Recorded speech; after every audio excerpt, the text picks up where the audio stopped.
Welcome to another episode of Chicken Bone Alley, brought to you by Earl Ramey Racing Engines, SRI Performance, Stock Car Steel and Aluminum, our buddy Randy Keene, RK Motorsports Consulting. What is up? I'm David. I'm Sterling. What's up, y'all? How y'all like our remix there? That was pretty spiffy, man. A remix. Icky. Got us a little bit of race cars in there now. A little bit of race car noise in there. Nothing wrong with that. Something new, something fresh. I think. I don't know. Yeah, I like it. I like it. I don't know how cool. you do it, but I like it. Not much to it. Oh, what's up with you? I don't know it, man. Another day in paradise, Bo. It's starting to feel like fall a little bit, man. I'm kind of It won't tomorrow. It probably won't. You're probably right. It's supposed to be back to 90 by the end of the week. Are you serious? Yes. Ah, But then next week's supposed to be in the 70s all week. So nice. I can do that. it's our second summer real fast. Yeah, we got a little quick one. Or we got a quick fall. Then we have summer. Well, it was false fall. Winter. Yeah. We don't have this is their fall. There's no more fall. No, it'll be done Be winter. shortly. 90 to 30. Boom. Probably. It's typically what happens. Typically what happens. How was your weekend? Well, it was one of them really long weekends that turn into a really short weekend. We had a good old wedding Saturday into Sunday morning. This was the most hype. I didn't feel like we were in Bishopville by any means, man. It was, I don't know. It was like, I know you say highfalutin, but it was like so wannabe highfalutin. It was like put on highfalutin. It seemed to me. Yeah, I can see that. It was like fake highfalutin. Oh yeah, show offs. Exactly. Look at me. I know they're not listening to this. Well, if they are, I want them to know. I don't even care. I really don't. Send us a bad review because guess what? We got like 4 left. So I mean, come on. But no, it just wasn't. I mean, I don't know. It was a nice place, but it was just weird, kind of. It was really spread out. But I guess in a way, for the way they did it, with like the whole cocktail hour doing downstairs was kind of different and separated. And this place was a maze. I mean, not amazing. Yeah. A maze. A maze. A maze. And it was built like in the 1820s, I believe. I believe so. It was the first ever. I looked it up. The first ever elevator ever invented is in there. And it was made for really little people. That it was. It was teeny. It was teeny. There was the a first whole one I ever had an ignition switch on, but you got to drive it. I had to crank it up. You do, bro. It's cool, bro. Little crank up the little 5-horse in the back. Yes. Take us up. Hope the clutch didn't go out. Mm-hmm. But it was a cool place. It was an opera house. Yeah, it was the opera house. The name was the opera house, but they do like plays there, I guess, or did. I guess. I don't know. They did it back in the 1820s because obviously people were a lot shorter then because the changing area was. We almost had to duck. Dude, yes. It was literally 5 foot. And if y'all have ever met us, 11. neither one of us are too tall. I'm 5'10" 3/4, and it was 5'11". I don't know what gas station you went out of, but it was wrong. I can tell you that now. Yeah. But yeah, the dressing room, they have stripped out the dressing rooms. I guess they don't do nothing but really hold tables. And I thought the tables that were in the place went in there maybe. No, they had somebody else bring those in. Yeah, they ain't setting up nothing. They didn't clean up nothing, set up nothing, decorate nothing. Just show up. They spent some money in this thing. I'm going to tell you that. Big time. Yeah. I mean, I'm going to tell them I appreciate it because we were contracted to do all sound for our ceremony. And luckily we didn't do that. Ceremony and reception and the photo booth and all that. And we ended up just doing reception and photo booth. So nice, I appreciate it. Hey, thank y'all. Give us a tip. Hey, we needed it. Without them, no. Yeah. We needed it with them. That girl was. Whew. She was extra. Very. So, yeah. So we had a little birthday party Sunday after church. Yeah, we had Jackson's 6th birthday party. He's big 6 years old now. The big 6. He's caught up with Cole for a little while. He did. In age. Not in size by any means. No, Cole ain't catching up. Cole ain't catching that. He ain't got no hope. Nah, he done for it in that sense for sure. Asked him a long time ago. Yeah, yeah. But yeah, it was fun, man. That was a cool little place over there. It was a cool little place. If y'all around the area, we got a few people listening here locally. Elite Events. If you got any kind of little shindig going on, cool little place. Perfect size for a birthday party like that. Perfect size, and they had a bunch of little, like, arcade type games in there. Air hockey, little basketball thing that I don't think Landon ever left. I know what you need to get him for Christmas. That's all I'm saying. And I hope he's not listening. He probably will, but he needs a basketball goal. He needs a basketball goal. At least one of them kind, man. Great day, but give him. Nah, I ain't staying in the house because I ain't hearing that all the time. Bah, Yeah. bah, Yeah. bah, bah. Okay, I know what I'm going to get him for Christmas. You gonna get him one of them ones that hang on the door? Yeah. Yeah. With the little foam ball. He's got to have the foam ball, though. Foam ball, yeah. He can shoot it in all day long. Yeah. Give him, like, you know what I haven't seen forever? You remember the and I don't think I ever had one, but I remember some friends of mine having some of them. You remember everybody had a clothes hamper in their room, and they had the little basketball goal thing that attached to it. You could, like, throw your clothes and try to make it into the basketball goal. I think I had one of those, actually. Did you? I think I did. I didn't. I do that. But I hadn't seen those in forever. Yeah, I don't think they make them anymore. Did you toss your underwear off your foot and try to make it in? Many times, but Was that like a 3-pointer? it was. Well, never mind. Yeah, yeah. Yep. Yeah. Yeah. Next. But anyway, my wife Kayla did a wonderful job at decorating. Well, yeah, she did a wonderful job decorating, and they like themes. They're all about some themes now. Which, I mean, it was cool. I mean, Jackson loves pirates. I don't know. He's got into pirates, Baby Shark, and Gummy Bear for some reason. What's better than a pirate shark? So, hey, how I ever found a balloon or two actually at Party City. Did you see them? They were. I got one in Blakely's room. Oh, yeah, Blakely did take one, didn't she? Yeah. I've got one. Appreciate it. You're welcome. They were sharks with pirate hats on. And they're not small either. I mean, these are big old balloons. No. They're not. It scared the heck out of me this morning. I walked in the room and it was dark. I was like, oh, God. It was like right above the door when I walked in. It's funny. But so we had a good little time over there and hung out and had a bunch of people show up. And yeah, it was. Had a little train deal too. That was cool. Had a choo-choo train. And that was the kids loved that. They have fun on the Jesus train. That's what they calls that. That's cool. And did that. But they have this place called Elite Events. They have a whole little stereo. Well, not a stereo, but a it's kind of like karaoke setup. We got there. They have microphones and all back in the back if we wanted them. I ain't want none of that. I get tired of microphones. But I took the computer and I DJ'd. I found a playlist with a bunch of more like Jake and the Neverland Pirate music on it. And hey, played it. Good. I played into their theme. But Kayla had all these different foods set up. Yeah, that were all that looked like pirate stuff. Yeah, shells and crabs and clams and whatever else. Yeah. Gold bars for the gold and Rice Krispie treats. They painted them with something. She did a very good job. She said Pinterest helped her out a lot, so I can see that. Pinterest helped her out. The bank account helped her out with all this stuff. Good Lord. Oh, I know it ain't cheap. That's why I like going see. You go to Chuck E. Cheese or something. Yeah, Chuck E. Cheese is like $300 and something bucks. But it's everything. That's everything. That's pizza. That's all. Pizza. Everything. You got to clean up. You got to set up. Then you got to pay for games. Nothing. Well, that's with the little wristbands. Oh, really? For the kids. Yeah, it's done.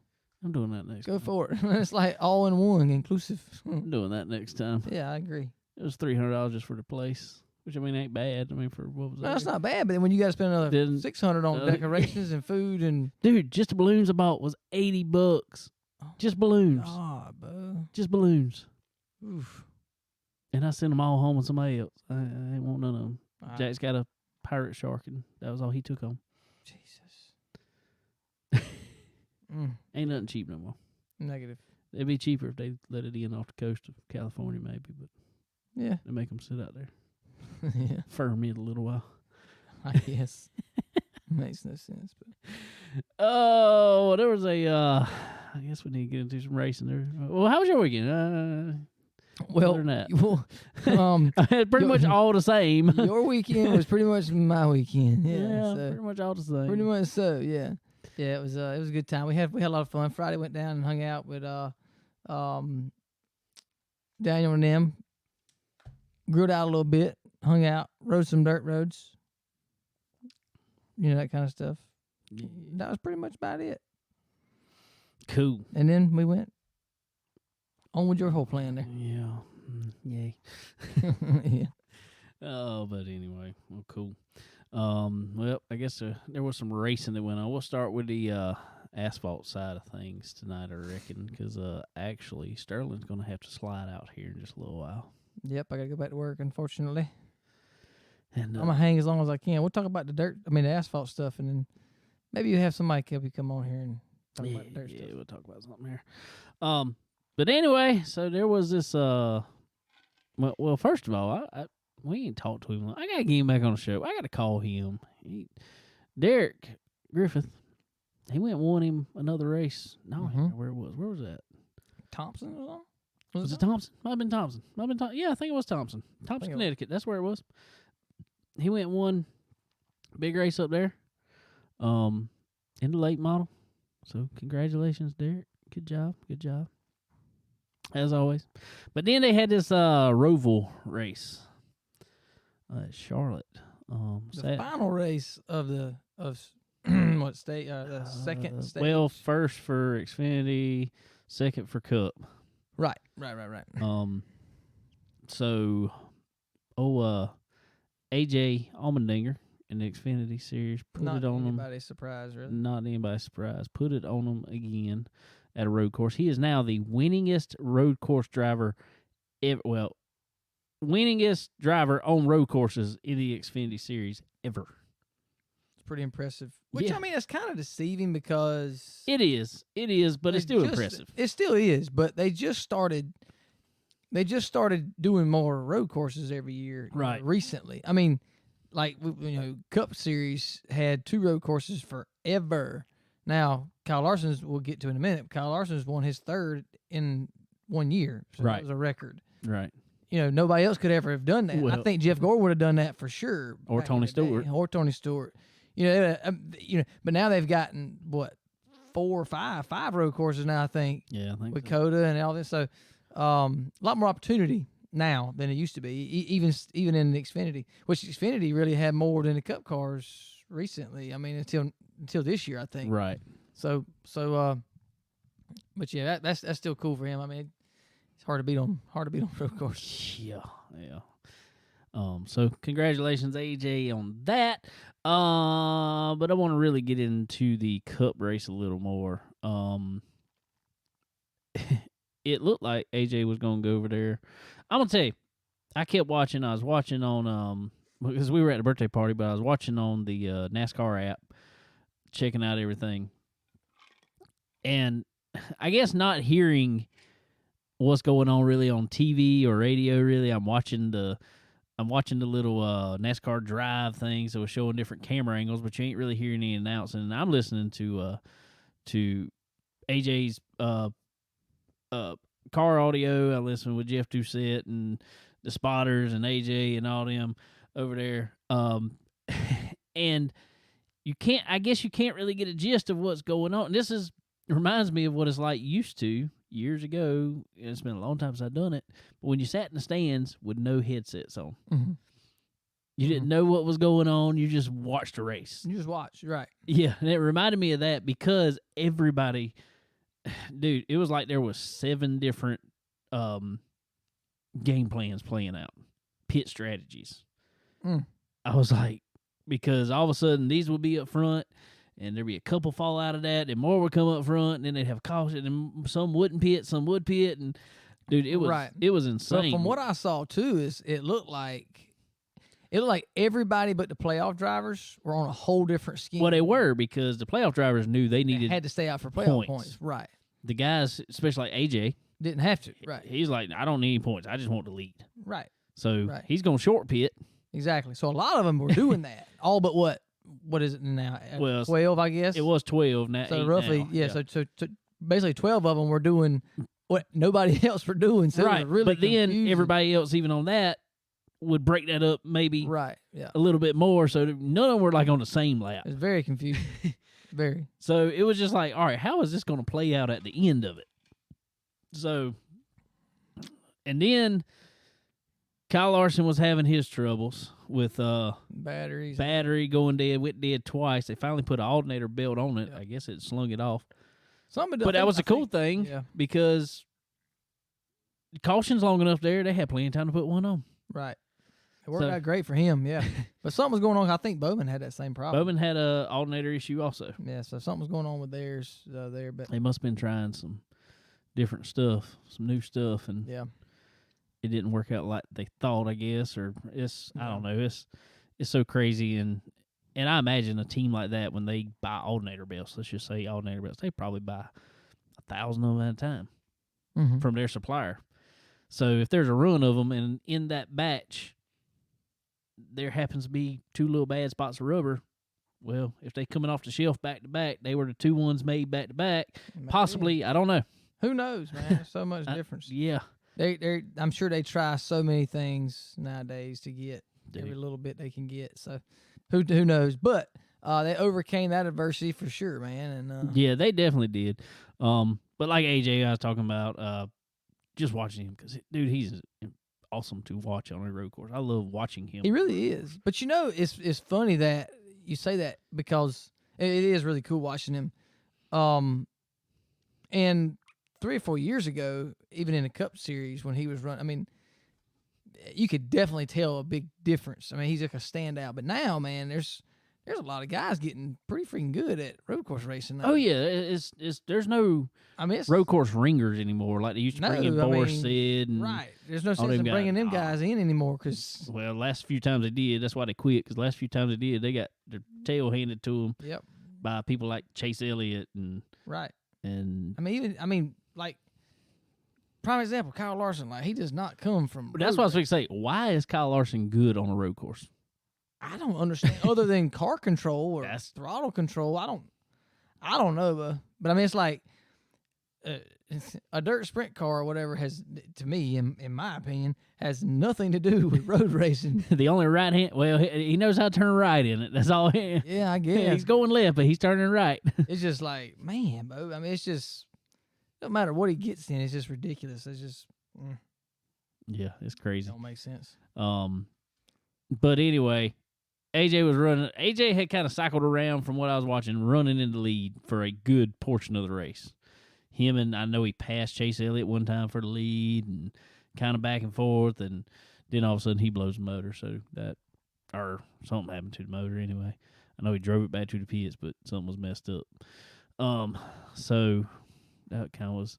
But then it got exciting with Happy Harvick. And I think his name needs to be Unhappy Harvick. Yeah, disgruntled Harvick.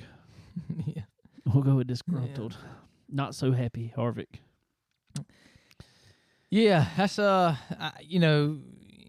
kind of an ongoing thing, and the bad thing about it is Kevin was running good yesterday. I mean, oh yeah, he could have made it. He had the opportunity to make it in to that final 8.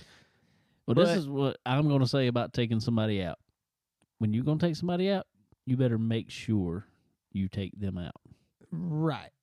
But in the same, obviously, there's no way around. I mean, he didn't deny it. Whatever.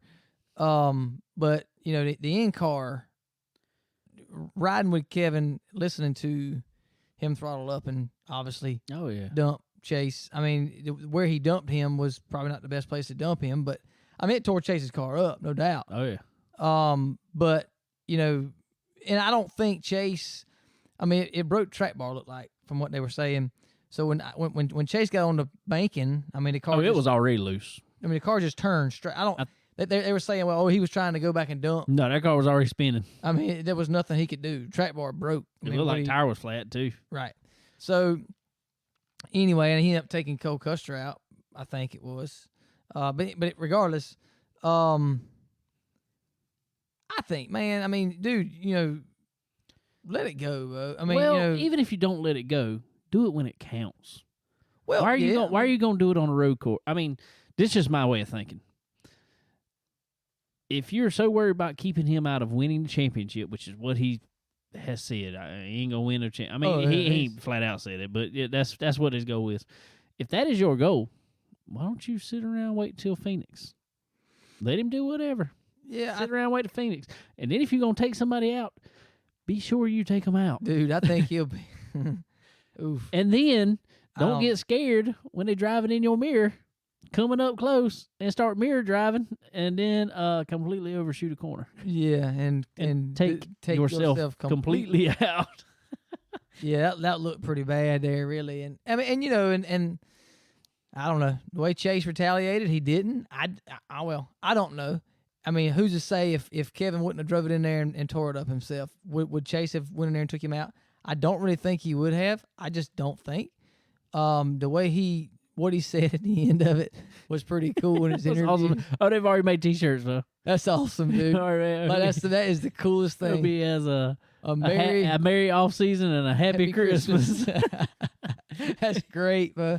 That is great. It's just, dude, it's growing Chase's fan base even more, and it's making Kevin look dumb, dude. 'Cause he ain't the only one.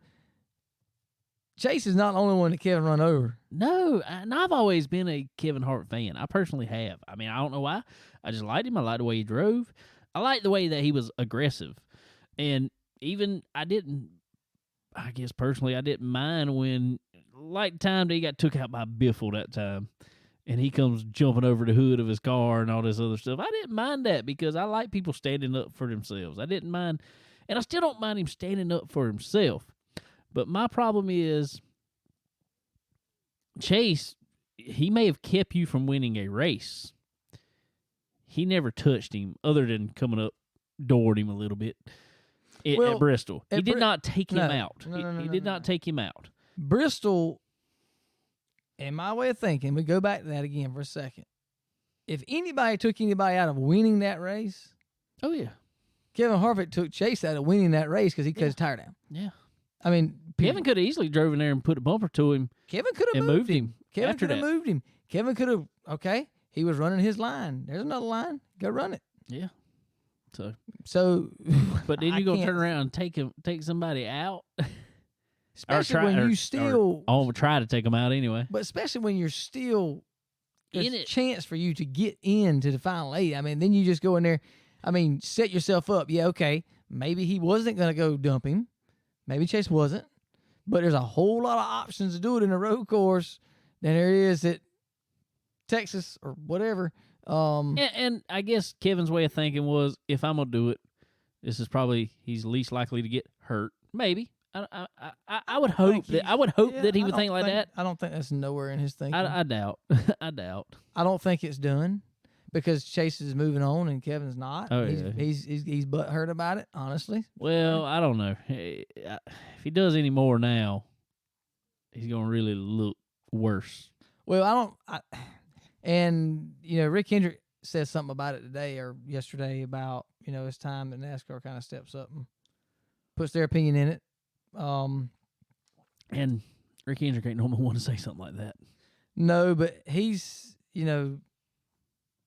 effort, I don't know. Like you say, if he were to wait to Phoenix and you got a team that works this year all year long to try for a championship, and somebody deliberately takes you out, that's not good. That ain't good. No, it ain't good. It ain't good, but that's when it's going to count the most. Oh, it is. But, I mean, that's it's dirty. It's dirty. I agree. It's dirty. But, I mean, if anything I will say about Kevin Harvick, if there's positive, I'm trying to be positive more in my life right now. He did it early. He didn't completely take him out. It wasn't due to lack of effort. No, it was not. But Chase and his crew and they did everything they could. Oh, most people would have gave up on that car. Oh, yeah. Because it tore half the back end off. But they did everything they could to get the car where they could run decent lap times and drove up, I think, 12th or something like that. Yeah, and was able to 12th. And was able to get back in the chase. I mean, or the playoffs. That's pretty impressive. I mean, for them to do that and not get upset and want to retaliate about it necessarily, just focus and try to go move forward. And they did. And I like you said, I think Kevin would have made it in. Yeah, I think he would have too. I think he would have beat, I can't remember who was one of the last ones in, but I think he would have probably come in right there right above the cut line. Yeah. So. But in my opinion, he don't deserve to be there this year anyway. No, and I think that's a lot of why he's crap. He's. I think that's another thing. He's frustrated. He's frustrated. I mean, kind of like Kyle Busch in a way. I mean, it's just bad attitude because he's frustrated because people around him's winning and he ain't. Not necessarily his team, right. But it's just it ain't like he was. I mean, I think he won 9 or 10 whatever races last year. Yeah, him and Harvick both. I mean, just. Yeah, I mean. Are you talking about Harvick and Hamlin both won? Yeah, like, all kind of races. Ridiculous. I mean, and he ain't won nothing this year. And Hamlin's won 2 now. 2 now, yeah. Yeah. Both of them in the chase. Yeah. So I don't know. There's a lot going on there, but I think NASCAR would step in and do something about it now. Well, they probably will, but you won't hear about it. No, you probably won't. They probably gonna say, "All right, that's it, boys." Right. We'll park both your cars. We'll tear them completely down, and if you can put them back together, and we'll put you in a rental car together. Oh man! But anyway, so but what's crazy to me too is also Kyle Larson at one point in that race when he was back in the back having the battery problems, he was out. It looked like he was not going to get through that round. Which was ridiculous, too. I mean, how many playoff points he's got to be out? I couldn't believe that. Yeah. But yeah, so they did what they had to do, man. He redeemed himself off that one. That's unbelievable, bro. It's really cool. They played some pit strategy and cycled through, which he drove through most of them, though. I mean, just drove around. I mean, he did, but I mean, I texted spotter Tyler Mon yesterday after the race. I said, "Man, that's a way to keep your heads in there and come back for the big picture, man. That's congratulations, because that was cool." Yeah, for sure, definitely was. So. That's how he's been. He's like, which is crazy to me because he was so dominant through so much of the regular season, and now he's not as dominant, but they keep finding a way to win when they need to. Just like Bristol. He found a way to win at Bristol. He was not a dominant car, but he clawed his way up there the whole time, found his way there. The Roval, he had one of the faster cars all day. William Byron was probably one of the fastest, other than AJ Allmendinger. He was right. And then William got pushed through chicane by who was it? Tyler Reddick. Mm-hmm. And he had to serve a stop and go penalty. Man, it's not a judgment call. That is a black and white call. If you shoot through a chicane, you have to serve a stop and go. Right. But I almost feel like a Talladega, Daytona yellow line rule there. I feel like, to an extent, if you force the person through it, right, you should also be serving that penalty. You should both serve. Yeah, I agree. I agree with you for sure because, yeah, that's a tough one. It is, but. And then he was coming back, then he stuffed it in the wall there. Yeah, I saw that one. Last couple of laps, trying to make it. So, so right now, with 4 races left, the final 8 drivers: Kyle Larson, Denny Hamlin, Martin Truex Jr., Ryan Blaney, Kyle Busch, Chase Elliott, Joey Logano, and Brad Keselowski. And then 9th is Kevin Harvick.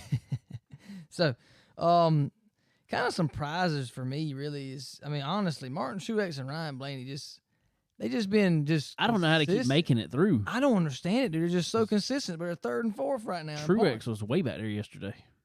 I don't understand how they're so like you don't hear nothing about them, but they're just consistently right there. Consistently right there. So but anyway, I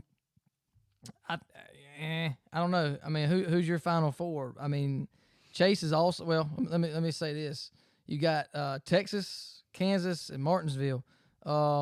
Chase is also at Martinsville. Yeah. I'm just gonna say this: we haven't had. What was this round? Where were we racing at this second round? Yeah, no, but where was the tracks? It was Talladega, Las Las Vegas, Talladega, Roval. All right, Las Vegas. Who won Las Vegas? Denny Hamlin. Denny Hamlin won Las Vegas, but it wasn't. Didn't Larson have an issue? Yeah. Yeah. That was the whole with the fuel mileage deal, and it was just a stretched out long race. Hendrick cars were flying though; they were coming. Mm-hmm. They chose bad. They had bad data on their fuel apparently. Mm-hmm. So if they got that figured out, they have been the class of the field at mile and a half. Well, you know who won Texas earlier in the year, right? Kyle Larson. He won. Did he win both of them? I know he won the All-Star. Yeah, I think he won both of them. Did he win both of them? I'm pretty sure. I don't know that. I can't remember. I know he won the All-Star there. He might turn around and won the other one too. I can't remember.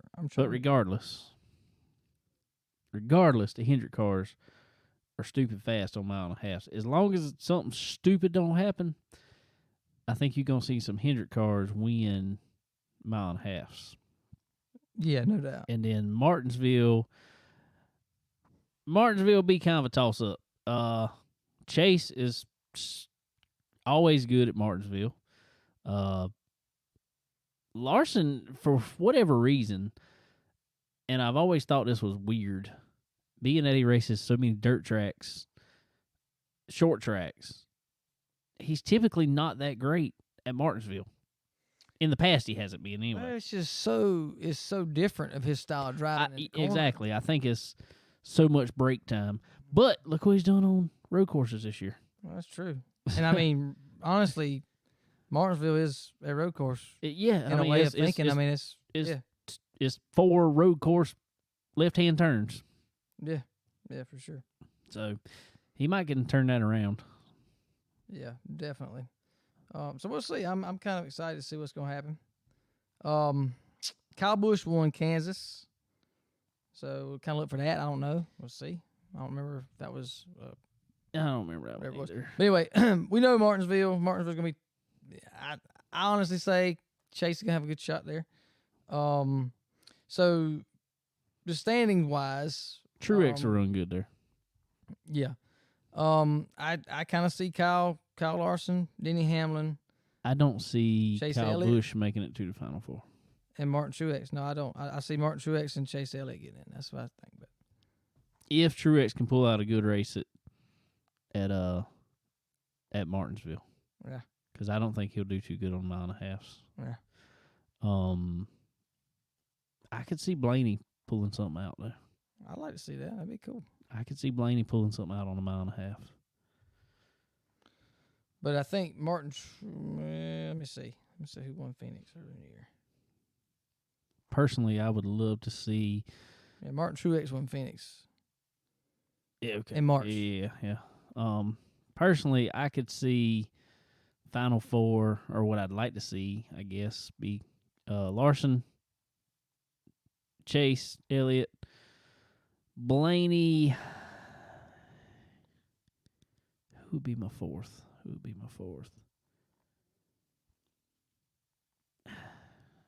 I figured Denny Hamlin's gonna make it. Mm-hmm. I agree. So that's what I see going. Even though Hamlin he's won 2, obviously, but he's still just kind of quietly doing it. Like he wins the first race of every stage, and it's like I'm done. But Larson wins every last one. Yeah. So the final round is one race. Is that the first race or is that the last race of the round? Which one is that? Who's it gonna be? Oh, but anyway, guys. Well, we'll see. We got 4 weeks to go in the NASCAR deal. Yep. Doing some testing with the new car. Yeah. Roval today. That was today and tomorrow. Yeah. Monday and Tuesday. So I've seen a lot of stuff. I haven't read it yet, but I've seen a lot of stuff about. I know Kyle Larson's there testing the new car, and a lot of brake locking up. Everybody's there testing. They said there was drivers that they're letting multiple drivers drive one car. Oh, really? It's they got every team is there.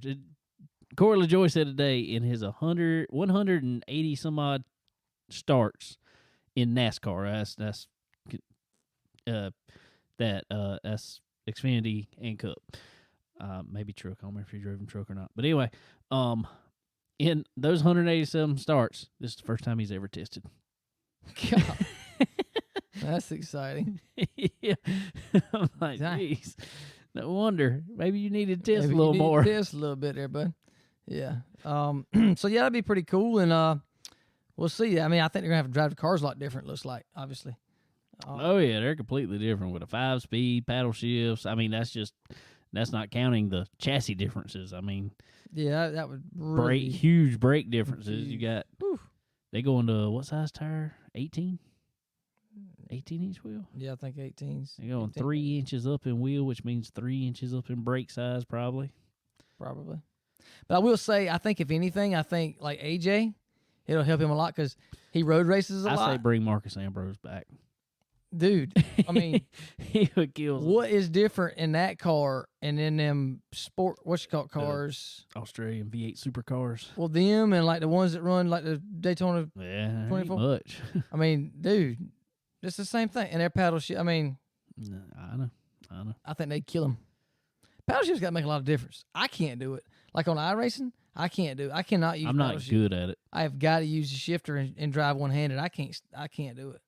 I can't do it in turns. Like, I mean, it just don't feel right to me. No. I just got to downshift and. I'll get it confused if I, especially on a road course, if I got more than, if I'm at about 6 o'clock, all of a sudden get confused which paddle's which. I know, dude. I can't. I'll be upshifted when I put it be downshifted. I need to paint them. I need to paint one green, one red, or something. I don't know. Yeah, I'll be confused. So I don't know. It's gonna be interesting to see. We'll see what happens. But they got a couple day test there, and it's pretty cool that anybody that had tickets.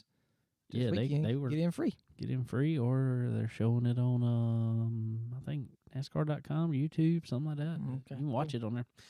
And you know who was one of the suppliers for this new car for multiple different parts? Who's that? SRI Performance. Of course. They're everywhere, man. Everywhere. They everywhere. It's like a Ray Stevens song. Gotta give a little shout out to ProFab too. That's pretty cool. Yeah, let's give a little shout out to ProFab headers too. Our buddy Andrew Garris over there. They provide an exhaust for I think pretty much all of them. Yeah. Pretty sweet. All the tailpipes. Big deal. All that deal for this dual exhaust now.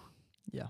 ProFab headers is providing all that, so that's pretty cool. But yeah, SRI Performance. With multiple parts on this new car, but I mean, guess what other parts they got? Any parts you need. Everything. For your race car, go check them out. SRIperformance.com. Get you some parts, make your car go fast. Get safety equipment. Get whatever. I know you guys winding down some seasons. Got some big races coming up. Y'all make them. You need to win that big money here at the end of the year because you need to work on that car some money or some more. So go check out SRIperformance.com.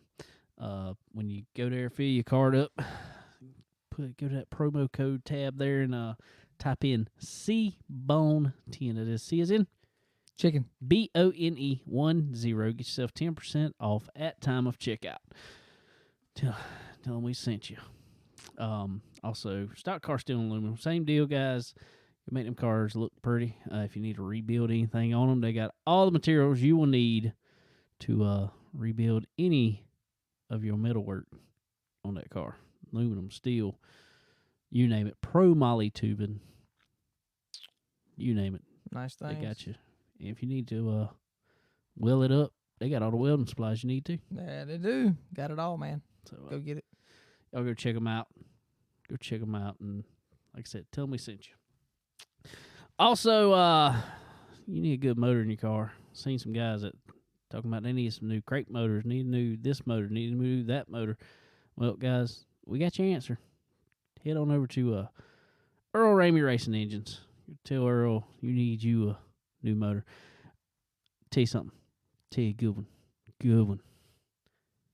He had a, I'm trying to remember where it was, 411? 311. Oh, 311. Well, 311, I think. Earl had, there was just about a 20 car field now. Out of 20 cars, 5 of them had Earl Ramey Racing Engines in them. Guess where they finished? 1 through 5. 1, 2, 3, 4, 5. Dude, you can't get no. I mean, what? What? Dude, that's crazy. I want to see who protested who. They're like, nope, I ain't nope. Nah. Ain't doing it. Ain't doing it. Don't need to. Might have been a 6th place man protesting the 5th place man, but it. But he lost his money too. Promise you. I've seen that happen too many times. Yeah, that's awesome though, man. See, we keep saying it week in and week out. You want something reliable, go get your Earl Ramey Racing Engine, man. For sure. Go tell Earl we sent you. Get you anything from crate motors to super motors and anything in between. He can do it all. I don't care if you tell me you want a go-kart motor. He could probably make one of them go fast. I promise you can. If you got time, man, because I'm going to tell you, he's filled up with some motors. He's stretched out. Got a heck of a backlog, which is a good thing for him. But definitely go check him out. You won't be what is the word I'm looking for? Disappointed? Disappointed. There it is. Yeah. No, you won't be disappointed at all. And while you're there, schedule you some chassis dyno time. That thing will let you know everything you need to know about your car power wise. If you need to, if you want to change some parts around, the auxiliary stuff, I guess we'll say on the motor, as far as fans or try different oils and different this, that, and other fuels.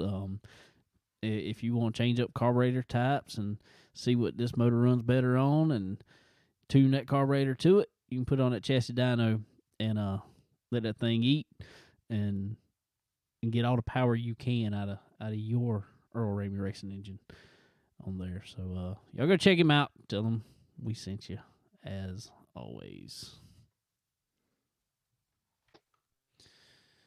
All right, well, so now Sterling has had to step out and go back to work, so I guess he can listen to the rest of this at work late tonight. And our buddy Kirby has stepped in. What is up, Kirby?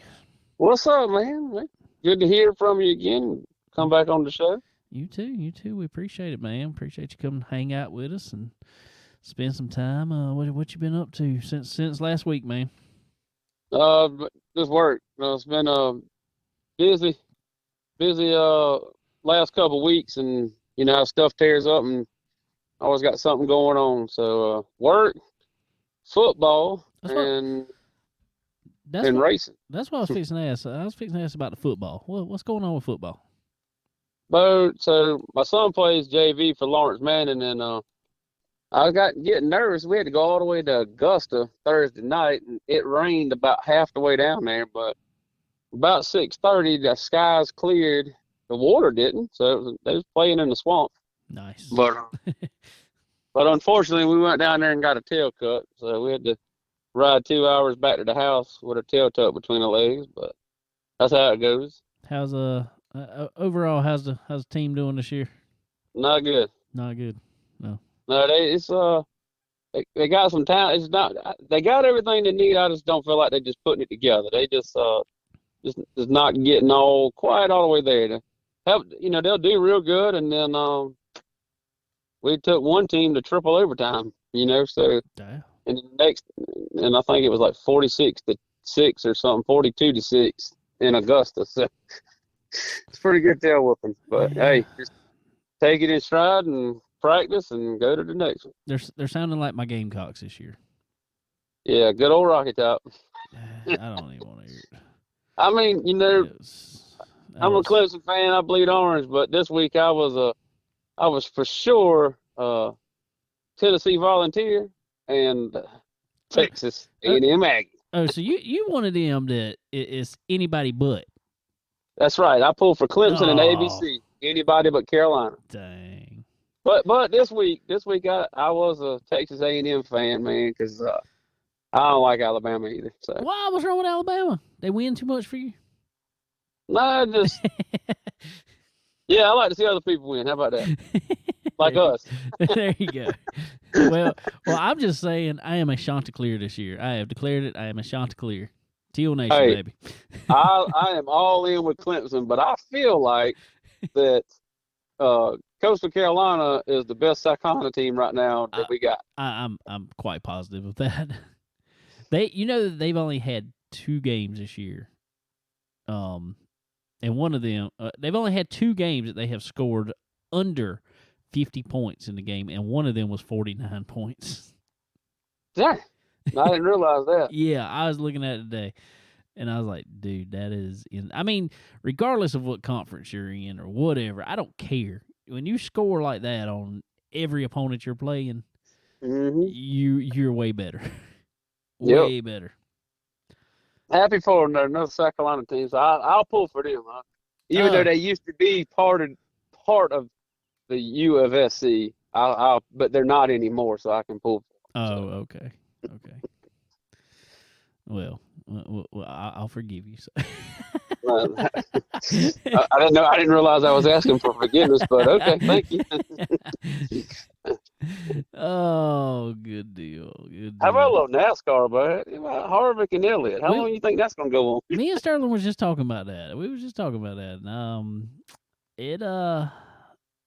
I think NASCAR. We was just saying. We know Rick Hendrick kind of stepped in and said that NASCAR needs to step in the middle of it and do something about it. So I got a feeling. I just told Sterling a minute ago. I said I got a feeling there's probably going to be some meetings we probably not going to hear about, but there's going to be a meeting.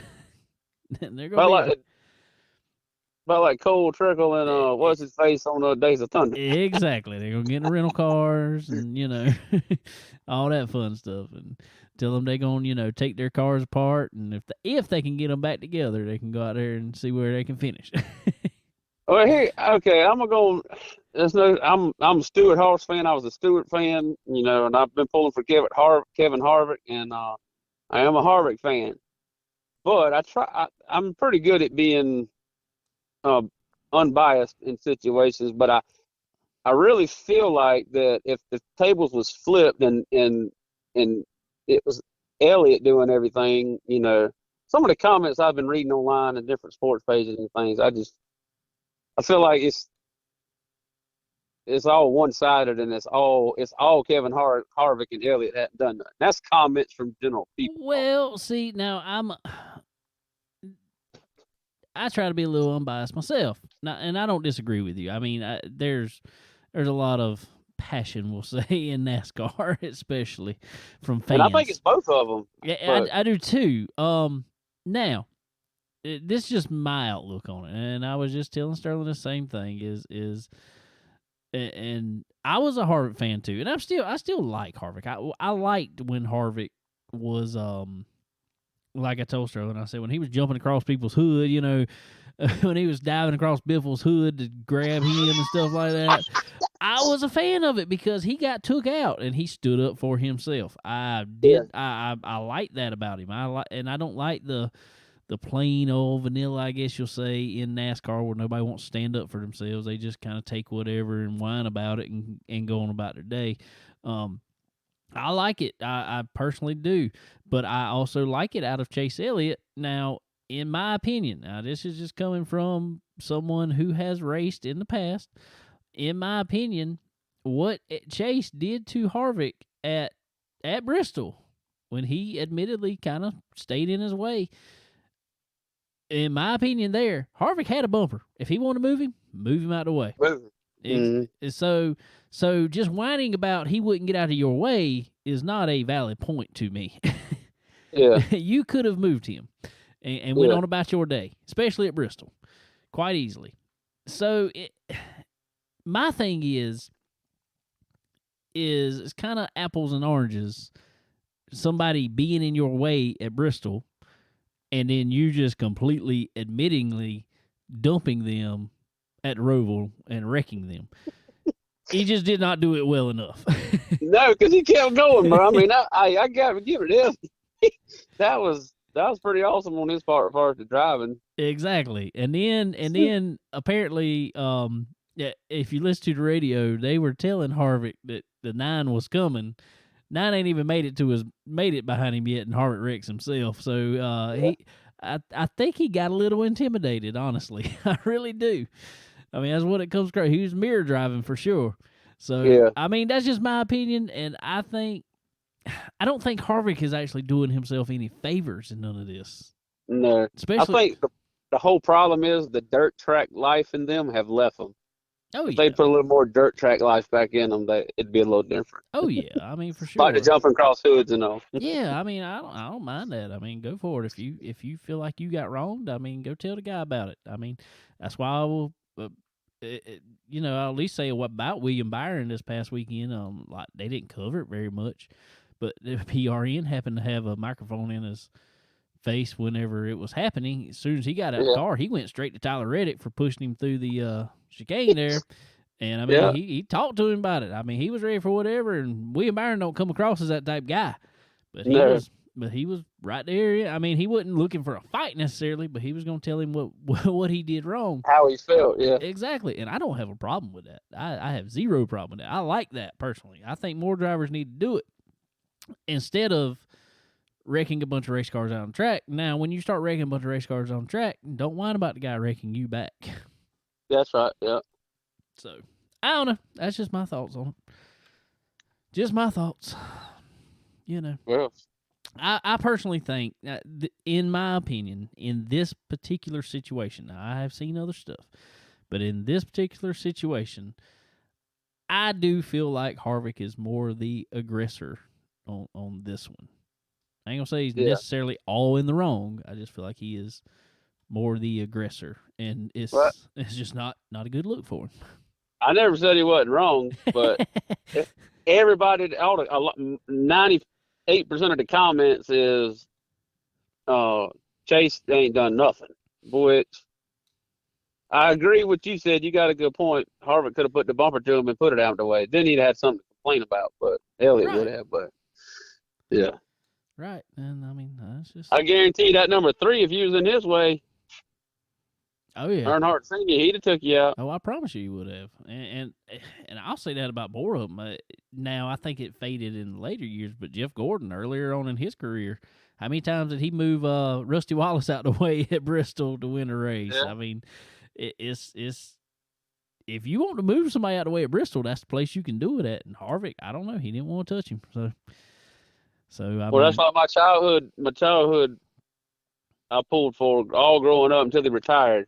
I was a diehard Mark Martin fan, but he was too nice of a race car driver. Yeah. That's why he didn't win no championship. Exactly right. I think he would have won quite a few more if he would have been a little more aggressive, but he says he has no regrets about it, so if he don't have regrets, so be it. There's one year he didn't win a race, and he finished second behind Jeff Gordon and almost beat him just by being consistent, but Gordon ended up, I think he won the last race of the season and, beating Martin out, but. Oh yeah. You couldn't touch Mark Martin in that 60 number 60 Win Dixie car at Darlington. No, sir. He had that one wrapped up. Yeah. So. I actually met him over there years ago. He a buddy of mine owned a gym right down the road, and he come worked out at his gym every time they were at Darlington. I met him over there. Super nice guy. Super nice. Yep. But so other than football, I guess you went and watched some racing this past weekend. Yeah, and we had a lot of good racing, but daggum, it was caution plagued again. Past 2 weeks has been caution plagued. So I think we got out of there just after midnight, right at midnight. And you were at Sumter Speedway again, watching the Carolina Clash. Toughest little dirt track in the South. Yeah, that is true. That's why there's so many cautions, because it's tough. Yeah, sir. But they had a lot of cars in the house, a lot of people, packed house. Carolina Clash was in the house and had 21 late models sign in, had 11 finish. So. Well, that was mostly due to one incident, correct? It took one incident, took out 7, yes. So, one incident took out, well, of course, a local favorite, Banjo Duke. brand new car and body and motor, and got the super motor in it. And man, he was doing good. And something, I'm not home. I'd wrote some things down so I wouldn't forget them, but of course I'm not with my notes again. But something happened, and somehow I got some contact in the right rear and bent up some sheet metal, and he ended up fading back a little bit. And that's when Anthony Sanders was leading, and ended up getting into a 7-car pileup and taking his car up. And thankfully, after the race, I got to talk with him, and it was just sheet metal damage. So no major damage there. But dang, they was leaving Sunday morning to go to Rome, Georgia, to run to Lucas. Dang. They were going to run Lucas Oil, yeah. But after that incident, he's like, well, shoot. So, and he said he almost pulled off the track after he got moved back into pack because of the little contact. He almost just went on and pulled off the track, and decided not to. But the cool thing about Sumter is with the super motors, you had super motors and 525s all mixed together in the front. Oh yeah. And another local favorite, Dalton Hodge, he qualified, I'm thinking 6th, 7th, somewhere around there, maybe 9th or something like that. Anyways, he stayed strong, got into contact, got a little incident early on, was able to recover, and come home 4th. So to start out with 21 cars and come home 4th, that's pretty good. So that ain't bad at all. No, but yeah, that one incident, it took out 7 cars. So. Yeah, I saw the I saw. Well, you were there with a live stream of it. You had like the only video actually seen of it, so that was good. But old Banjo's car was sitting up on top of the tires. Well, see, and that's actually where, if you watch the video and slow it down, they had already started sliding about, I don't know, just past the flag stand, maybe just a little more before they was already sideways, so it was slowing them down a good bit. And luckily, the way the dirt in the tire was, Banjo's car kind of rode up on the tire, and it was Cale Green that was up under him. So it really just sheet metal damage. So that was good, because if it had been more of a straight on hit, it'd probably been a lot more damage than that. Well, it would have been a lot more damage. Oh yeah, for sure. So I bet that one took a minute to clean up, didn't it? Yep. So, but it was good racing, man. Anthony Sanders in 421. He first pole of the year, so he had quick time, and brought it home. So it's it's a good night for him. Michael Brown. See, I had it all wrote down. I'm trying to remember who was second. Because I can't remember. Michael Brown and somebody else was back and forth, second and third. So Michael Brown was either second or third. I think he ended up actually 4th is what it ended up. I think I can pull it up here. Let's see here. He had been third because Dalton was right behind him. Okay, yeah, that's right. That's right. So I can't remember who was in third or who was in second. Was it Jeff Smith in second? What number is his car? Let's see. Hold on, I got it right here. Got the results right here. Anthony Sanders was your winner. Steve Banal was second. That's right. Yep, T8. Yep. T8. Michael Brown third in the 240D car. Dalton Hodge in the 131. Josh Richardson in 5th.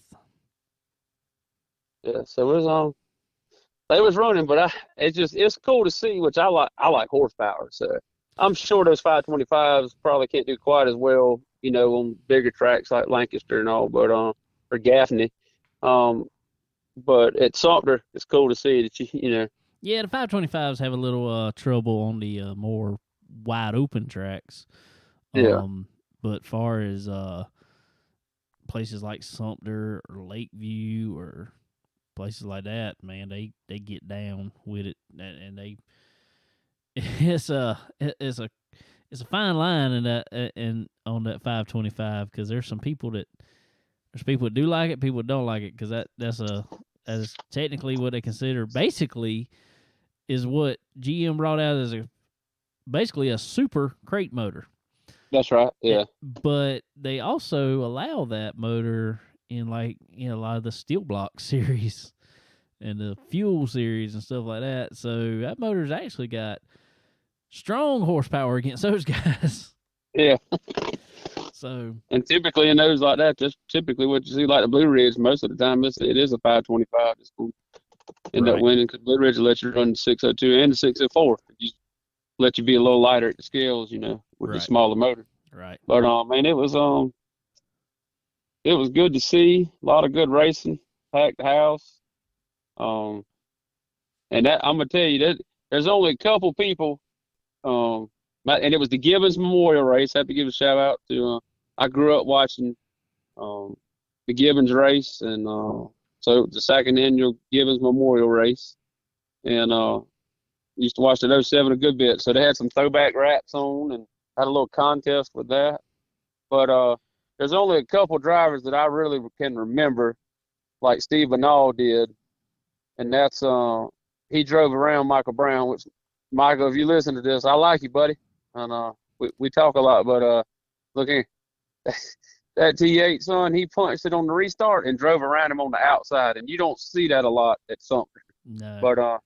But Steve, he did it, and then right now we're currently racing Banjo, but the 22 of Tony Ayers, Tony will do it in a minute, son. He'll drive around you on the outside. He ain't scared to do it for sure. But so it's cool to see all that horsepower on the top side. So, but they had a throwback wrap with old cars, and matter of fact, Bubba Livingston used to race, and he raced a 007. It's John Harper Livingston is now racing, and he had a throwback wrap to his daddy, and he actually won the wrap. They had a little contest. That won the throwback wrap, and was on the pole for his race, and led most of the race. But I didn't get a chance to get in the inside pits and talk to him and see what happened. But sure, the way he fell off the pace, coming out of 2 on that back stretch, something broke on the car. Yeah. And so in the 69, Timmy Kinsley ended up winning. So had to just a lot of cautions, but then had one. I mean, Tony Truitt in the 8 Super Street hits the wall in turn 1, rides up the wall, goes down the hill toward the outside pits on 2 wheels. Wow. Ended up landing back on 4 wheels. Record toes him into the pits. I'm guessing, don't know. I'm guessing they changed tires, ran 100%, but he got towed back in. Next thing you know, he's coming back out, and he finished 3rd or 4th in his race. Wow. Yeah. They got a double down motorsports, and they got some strong cars. So that's a perseverance there. Yeah, that was pretty cool. So I know Tony pretty well, and I'm like, daggone, man. Hit the wall, ride the wall, go on 2 wheels, get towed in, come out, and still finish 3rd or 4th. So I'm gonna tell you, and maybe this is just me, where you were sitting at Saturday night, them stands in turn 1, that is about the scariest seats I think I've ever sat in any racetrack. What I need to do is get some videos and clean them up and edit them a little bit, because I've got 2 videos right now. One had the Sprint Outlaws there, and one come over the wall in turn 1 and into the fence, but luckily the fence held on. And then one of the Mintz boys, I can't remember which one it was. It was the Mintz boys. I'm pretty sure it was Tony Ayers. They wrecked coming down the front stretch. Tony went toward the inside where Banjo and Cale Green wrecked and flipped over there. Just one flip on the roof. And then the Mintz boy ended up on top of the wall up against the fence. Like you could get out the stands and reach through the fence and touch the car. And then he was on fire. That was an eventful night. I've been with Sumter Fire Department 21 years. And I just happened to go out there to help because it was chaos. And luckily I was there because the old boy was going to run up to a fuel fire with a water cannon and spray it toward the crowd. Oh, wow. I'm like, I snatched it out of his hand. No, sir, we can't do that. So, yeah, I got videos of both of those wrecks. So it is scary, but I think it's one of the best vantage points for watching them. Oh, it definitely is, as long as everything's going good. Yeah, exactly. Matter of fact, that when the Outlaw come up, I seen it coming, and all my family was sitting to my right, and I just turned my back toward toward the car and covered them up. At least hit me first, and it was just instinct. I didn't even realize I did it. But, oh yeah, that's a good seat, but it's if something goes haywire at the end of the straightaway, it's coming straight towards you right there. Well, that's why you go more than halfway up and go a little bit deeper in turn one, because usually it's going to happen at the bottom, further down. Right. Which makes it exciting. That's the thrill seeker seats, as I call them. That's right.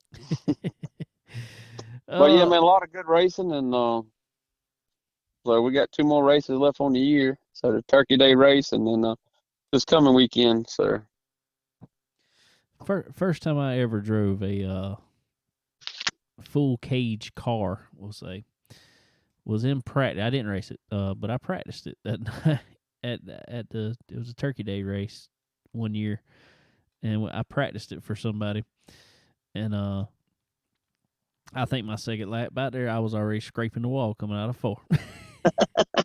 Well, you got to give a little scrape, just not too much. I said, all right, there it is. And I kept on going. Didn't hurt nothing. I said, there's the outside of the car. I found it. No. But then we come in, and I knew something wasn't right. The reason I was so far up there because I'd go down in the corner. It was a little street stock car, or T&L car back then, Thunder and Lightning. Yeah, Thunder and Lightning, yeah. Yeah, and I throw it down in the corner, and it would start turning in. All of a sudden, the front end would shoot up the track, and I'd have to just hit the gas again to get it to turn it off. And I come in, and the daggone right front brake rotor is glowing. He's like, "Why are you riding the brake?" And I'm like, "I haven't touched the brake. I didn't even touch it. Well, there's our problem. I didn't even touch it coming into the pits." It stopped itself. It did. So he's like, "Oh." So we disconnected the right front brake and pinched off the line and just kept going. And then it turned out pretty good and ended up getting wrecked that night and knocked the whole rear end out from under the car. So, yeah. Well, that's one about the front brake rotor again, then. What's that? You didn't have to worry about the front brake rotor no more, then. Nah, I didn't have to worry about it. Oh, It was good to go. It would turn in. It would turn good then. So, but yeah, over at Sumter now, that was the first place I ever drove a full cage car. That was back in the day. Oh, reminiscing. Had to be 2004. Yeah, it was 2004. Wow. I was probably there watching it. I hadn't missed many Turkey Day races. Probably so. Oh, cool, man. Well, so what's next on your agenda, race wise? Be at Sumter again this week. Just got local classes going on, so been some good racing. Super Street and Street Stock and Stock V8. A lot of good racing going on with them. So the points over there is completed, correct? They finished a couple weeks ago. I think.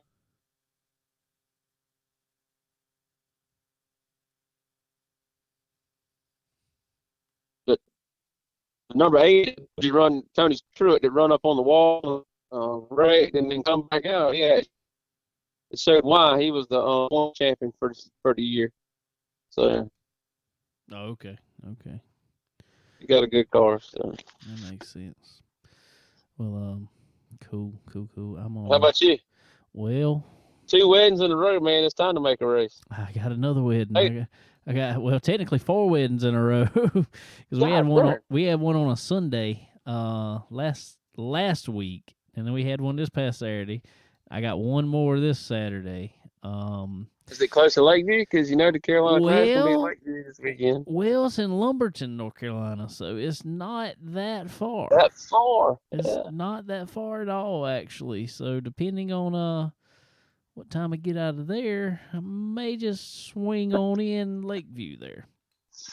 Might as well. That is the I ain't gonna say plan necessarily. I ain't gonna say plan, but that is the penciled in. Penciled in, yeah. It is penciled in. If wedding gets over early enough, David is going to Lakeview. That will happen if it's over early enough. Yeah. This is I can't miss this wedding though. It's a buddy of mine that I've known for a long time. His name's Chad Webster. He's a racing buddy of mine. Me and him raced go-karts together for years, and he he helps a lot of boys on the asphalt side, especially over in Dillon and stuff. And he's raced for years, and he's helped some boys with some dirt cars too. And he's finally getting married, so I told him I'd do his wedding for him. So, well, good deal, man. But it's a small wedding in Lumberton, so I'm kind of like, well, maybe they're gonna get out of there quick. I don't know. We'll see. Well, just tell him. Just make sure he knows how important that he is to you. That you're missing. I know racing at Lakeview. So at Carolina Clash race at that, because I mean, this was actually a race that I had on my calendar that I was going to get to. So who knows? Who knows? What you ought to do is just call us, and I'll stop and pick Sterling up on the way through, and we'll come on up. There you go. There you go. Well, he's not going to the wedding with me. I'm gonna be doing his wedding by myself. So yeah, y'all meet me there. We'll work on that. Yeah. So it is what it is. So fun. But I got that one. Then let's see. I don't know if anything's going on next weekend. I'm not sure yet. But the weekend after that will be Halloween weekend. That will be the what do they call the thing? Short Track World Championship or whatever it is at Charlotte. Oh yeah. And I am going to try. I don't know how I'm gonna make that. I may go up Friday and try to hang out some at that. I may just go up Saturday. We got a thing at church kind of middle of the day Saturday that we told them we'd help with. So I may end up, as soon as that's over, heading up to Charlotte for that Saturday night. And then after that is the World Finals at Charlotte the weekend after that. And I will be at that for sure. Looking forward to that. So. That's gonna be a good one. I'll probably be up there. No, I'm gonna be up there at least that Saturday. Might be up there that Friday also. Well, I got a barbecue competition in Ridgeway on that Saturday, so my plan is to, as soon as I get done with that, to shoot straight on up. So. Well, I'm gonna need you to. I'll bring some barbecue. Bring some barbecue. All right. I got to check this barbecue out. I ain't had none yet that I know of. I'm liable to. I'm liable to have had some at the wedding at one point. Who knows? That's right. Oh. So, well, good deal, man. So, cool. Unfortunately, racing's kind of winding down a little bit for the year. Yeah, it's that time of year, but you know how South Carolina is, especially. We don't get much of an off season. It's kind of a few weeks to hang out with the family for Christmas and New Year's, and all of a sudden there's races back somewhere. January, February starts popping back up. Yep. So, because I know I think it's end of January, 1st February. I can't remember right now, but I know the Northeast Modifieds will be back at Lakeview at the first of next year. I already heard that that'd be Sportsman Modifieds. So already stuff scheduled for next year. Then I don't know what we're looking like. We've gone to Volusia the past 2 years. Don't know if we're gonna go back down to Volusia. It's kind of a. How about the Winter Freeze in at Georgia? At Scriven. Have you seen anything for 2022? It's usually in February. It's usually in February. I have not seen it. I know the last year or two, it has not been a World of Outlaw race. It's just been a non-sanctioned race. We went to it. I think it was me and Sterling rode down there the last time it was a World Outlaw race, and I like that track. That's a cool track. Yeah, I've never been there, so I was looking forward to it. And I was going. Was it this February? I think it was this past February, and they was on, and then they canceled it. Yeah, everything is so up in the air right now because of tires. Yeah, but they didn't know how Carolina Clash. They didn't know how many laps they were going to run, until the drivers' meeting because of the tire situation. So. Yeah, but I did see something the other day. Now this is not based around what anybody's going to be receiving tire wise. I don't know, but I did see where Hoosier the manufacturing facility was hiring a lot of people for their second and third shifts, which they have not been running because they haven't had rubber to do so. But apparently, maybe they know something we don't know. That's what it sounds like. It sounds like they're about to step up production. I'm hoping this whole tire debacle will be over and done with because this year it's been almost worse than last year. I mean, in all honesty, last year was, everybody took a couple months off, and in all honesty, dirt racing wise especially, everybody just kind of said, all right, we're going racing. Whatever. If you don't want to be here, don't be here. Wear a mask in. We went to the Dirt Track World Championship in Ohio last year, and you got to wear a mask, People literally walked through the gate, pulled them off. I know that sounds bad. I mean, whatever way you want to stand on that argument, but it's argument. It should be a personal choice. But. Exactly. That's my thing too. But so that's how dirt racing was last year. Charlotte got kind of crazy on it. That's why nobody could hardly be there, and it was weird. It was a limited stands. That's what cracked me up last year, and even it was something we went to. Was it this year?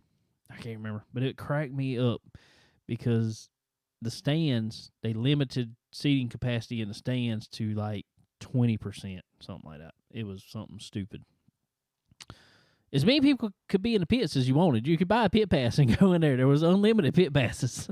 Yeah. But you could only have 20% of people in the stands. So everybody just went to pits. Nobody went to stands. And Charlotte with those finals and stuff, I know why they do it, but you can't buy a single day ticket until right at the end, but then they're not sold out. I don't know. I couldn't make it last time all 3 days. I almost spent the $85 and bought the 3-day pass just for one day, but we'll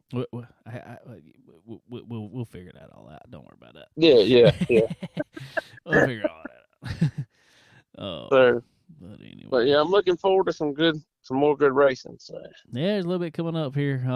Me and Sterling was talking about it. I know you don't check out a whole lot of NASCAR, but you watched a little bit of it there. I told him my Final Four is Larson, Chase Elliott, Hamlin, and Blaney. Who you got for Final Four? You got to let me think about it for a minute. I'll get back to you. But listen, hey, how about this? Have you checked out the NASCAR 2022 schedule? Oh, yeah. Have you seen who is now back to 2 races? What track is back to 2 races next Darlington? year? Yes, sir. Yeah, they had 2 races this year. Correct. Yeah. But I thought, while they was talking, it wasn't going to be a continuous again. thing. It was just a one-time thing, and then I saw the schedule. I'm like, heck yeah! So May and September again. So the only thing I don't like about it, now this ain't enough to complain about to really care. But I am so aggravated that they moved the throwback weekend to the May weekend, which is Mother's Day weekend. Well, that don't really bother me. That's Mother's Day. I mean, I'm probably not going to go track as much on Mother's Day because I'm going to go spend time with my mom, and she's not one that's going to spend a whole lot of time at a racetrack. Yeah. But but man, the history around Arlington started revolving around Labor Day weekend. So why not put that throwback weekend, keep it on Labor Day weekend? I don't understand the thought process behind moving it to. That was a NASCAR thing or a Darlington track thing? That was a Darlington thing. Well, we might need to call somebody then. Yeah, I think we're gonna have to. Carrie need to get it straight over there. I don't know, but I mean, hey, whatever. I'll take whatever, as long as we on the schedule and got trucks there too, because truck races, in my opinion, is one of the best races over there. Yeah, I've done a lot with the fire department in the pits and all with races and. March race, that's when the truck started, was in March, when they had the March race and have trucks, and then come back in September. So grew up with it being 2 races, so excited that it's back again. So, me and Sterling also. Well, we talked about one part of it. I'm gonna bring up something else we haven't talked about yet. One thing I don't like about the 2022 NASCAR schedule is there. I'm probably gonna get some flack for saying this, or I don't know if we'll or not. Whatever.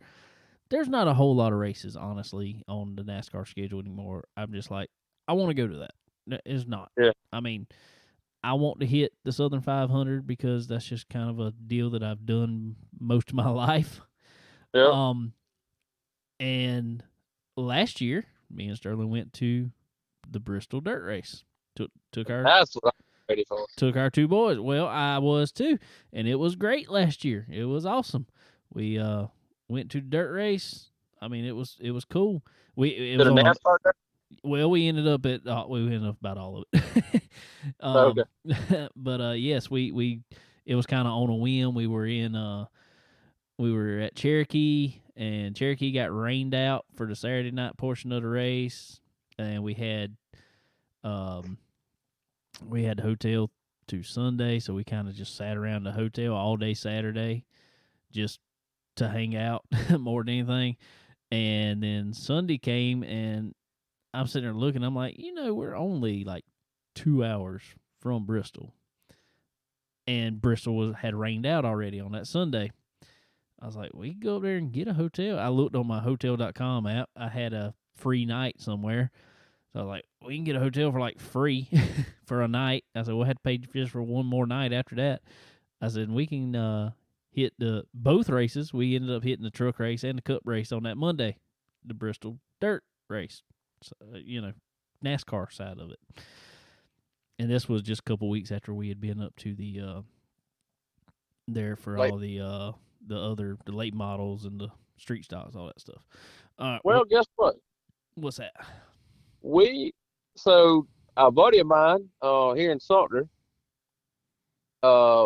went up for the weekend to Bristol for the NASCAR race, and that's what he wanted to do. Well, unfortunately, they had to work Monday. Dang. So Sunday night, I'm talking 9, 10 o'clock at night, they're on the way home from Bristol, and he posted on Facebook, "Hey, got 2 tickets to the Bristol race, got rained out." So I was like, holy crap. So I called a buddy of mine, and he happened to be off. We actually worked together, or did back then.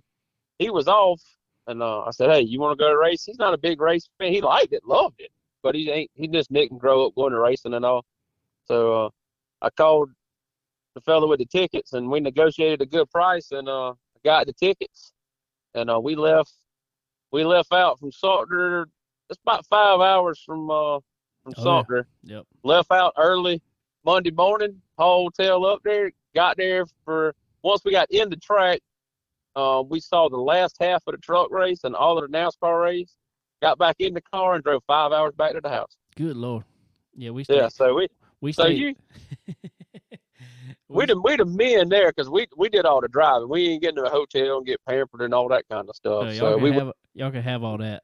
Y'all can have all that. I'm taking a hotel every time. Well, actually, the suckiest part about the drive was I-26 being shut down just east of Asheville, and we had to go detour through Asheville. Yeah. So it probably actually took us about 6 hours to get home, detouring with all that traffic through Asheville. But yeah, that was. But what I was getting at more about the schedule, though, is, have you seen when that race is for 2022? It's in May. It is on. Or actually, it is on Easter Sunday. It is on Easter. That evening. I didn't realize that. Yeah. I'm like, yeah, y'all gonna get some good TV views out of it. I feel like your in-person attendance is gonna be down. So yeah, I didn't realize that. Yeah, I was wanting to go back to it. And what's really bad, weekend, but I didn't realize it was Easter weekend. Yeah, and what's really bad is the short track deal up there. Well, I say bad. I don't know. I may end up just taking him to it. One of the weekends falls on my oldest son Landon's birthday, but he would love to go up to it and watch it. That's a birthday present. That's easy there. Yeah, so I might just load them all up and take them. But it's like, what are they doing? 7, 8, 9 nights of racing or whatever? It is. It's more this year. It's or 2022. Yes, like 9 Just nights of race. It's, like 7 or 9 nights. And then coming down to $100,000 to win for the final night for late models. So yeah, might have to be there for that one. Yeah, that might be a for sure thing. So hopefully we can get some more local South Carolina boys that ease up that way and run in it this year. So hopefully so. Well, what was bad about that one last year was that landed on Easter weekend last year. Yeah, me and Sterling were at Bristol, and we woke up at about 3-4 o'clock on Sunday morning. Got in the truck and drove back and made it to church on time. I hear Easter you. Sunday morning. All right, I take back my statement. You got some man points back now. So we got in the hotel, but we was gonna get a couple hours sleep, but we made it back. Dang. It was a long ride, but we made it back. Actually, that time in the morning, it's not bad at all. It's not bad at all. There's nobody on the road. Yep. Oh, good deal, man. Well, I hope everybody goes out and finds some good racing this weekend and in the weeks to come. And but anyway, guys, as always, we want to thank SRI Performance, Stock Car Steel and Aluminum, our buddy Earl Ramey Racing Engines, our buddy Randy Keene, who is up at Super Dirt Week right now up in the New York area. So we will be talking to him soon about all the happenings up there. But RK Motorsports Consulting, Randy Keene, also with SRI Performance, slinging them brakes out there. He's man on the brakes. So y'all check him out if you need anything. But also Forward Bite Apparel, guys. If you need any, it's getting Christmas time. You got your Christmas list ready there, Kirby? Well, so quick story. I know we wrapping it up, but with Christmas and family and blended families, man, it gets stressful and aggravating when, you got to be here at this time, got to be here. This youngin's got to go here. And then last year, one side of the family, my side of the family wanted to swap it up and move the time up. I'm like, well, we won't make it because we've already planned out all these other stops, and you're coming right in the middle of them. There's no way we can make it. And honestly, I didn't have a good Christmas because I was stressed out because people were aggravated. I was aggravated just trying to get together and spend time together. So the 22nd of December, me and my wife and 3 kids are leaving Sumter, and we're going to Key West, and we won't be back until the 27th. And there's no presents allowed. Like our present to each other as a family is we're going to have family time in Key West. Well, y'all are going the complete opposite way of snow. I'm telling you that. Well, snow's pretty, but maybe one little dusting and I'm good. I don't need all this snow. No, I don't need it. I'm the same way. We're going to go on a cruise, which would have been a little cheaper, but with the COVID thing and unsure, we was like, man, the heck with it. We can rent a house in Key West. And matter of fact, just cook at the house, save a little money, but because the houses down there, it's kind of crazy how much more expensive they are to rent. But no, we've never been to Key West, and so all the kids and everything's excited about it. So we're gonna Siri, I'm not talking to you. Siri couldn't hear what you said. Yeah. So that's my Christmas. We're not buying presents for anybody. We're not boycotting Christmas. So somebody's like, you're being Scrooge. No, we still love Christmas. We're just gonna celebrate a different way this year. And I'm not saying it's an every year thing, but this year we're gonna try something different. There you go. I don't blame him. I get it 100%. That'd be fun. Me and my family like it, so me and my household, we like it and we want to do it. So we love y'all and all, but we won't be here. There you go. I don't blame you, man. We're doing the cruise deal for Thanksgiving next year. I got you. Next year, we pushed one out all the way that far just to hope this COVID mess kind of calms down for them. So, but if anybody's looking for a good Christmas list item for the racer in your family, head over to Forward Bite Apparel. get you some cool threads there, as they used to say. And, well, I didn't say I couldn't buy myself a Christmas present. There you go. Well, head over to Forward Bite Apparel. Tell them we sent you over there and get you some cool stuff. Also, guys, go check out Checkered, the racing social media. Y'all like it. Whole lot of good content on there. Cool racing stuff. That's all you see on there. You don't see all the political mess, and I don't think I've seen one thing about COVID on Checkered. All I've seen is race cars. I like it. I like it. I like it a lot. So y'all go check out Checkered if you haven't already. Put in there that you micro sponsor Chicken Bone is what it's under. It's what we're under on there. So go put in there that you micro sponsor us. Help us out a little bit there. Also, I got some news here. Let me pull it up just to make sure I get everything right. We are, as everybody knows, we've put out there, we are now, Chicken Bone Alley is now a Speed 51 affiliate podcast.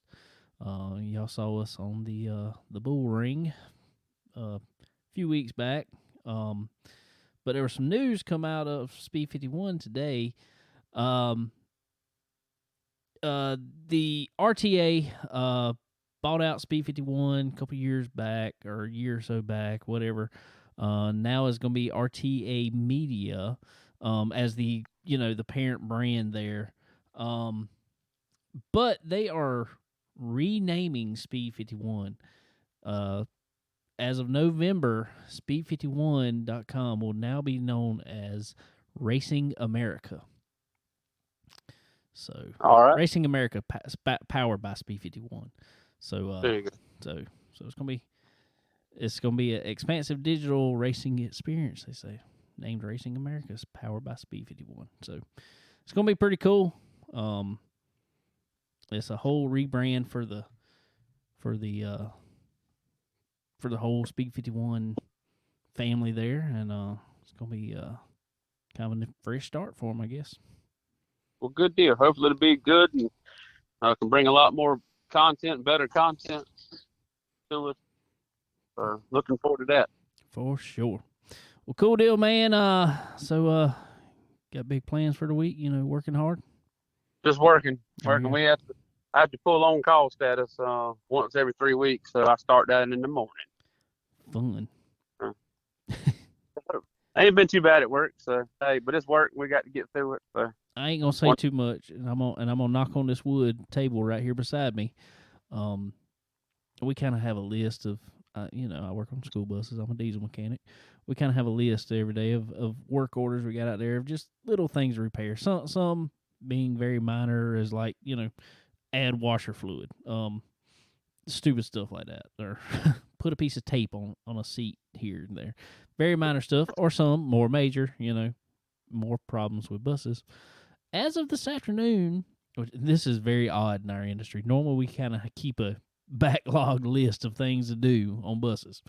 I had 0 things on mine, so I'm going to knock on wood there and hope it stays that way for a little while. Go in tomorrow and drink coffee all day and stand around. I'm okay with that. I'm going to clean up my bay area a little bit, and I ain't been able to do that because I've been trying to knock them buses out, and so I'm going there and do that myself. So that's my plan for the week, and do as little as possible.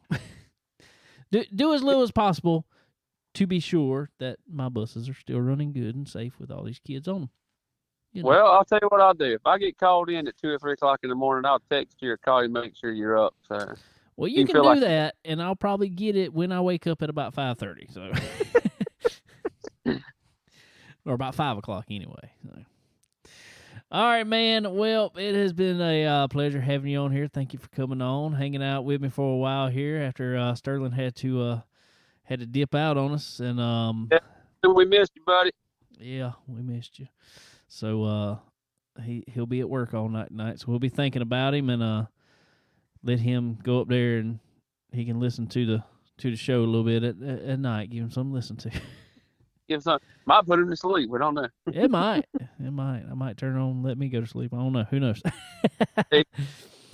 All right, man. Well, we appreciate it, and everybody, we will see y'all out there soon. And if you've made it this far, talking about website Speed 51 and stuff, head over to our website, chickenbonealleypodcast.com. You can check out all our episodes on there or any other streaming service you like to hear. So, anyway, guys, we will check y'all out next week. Later.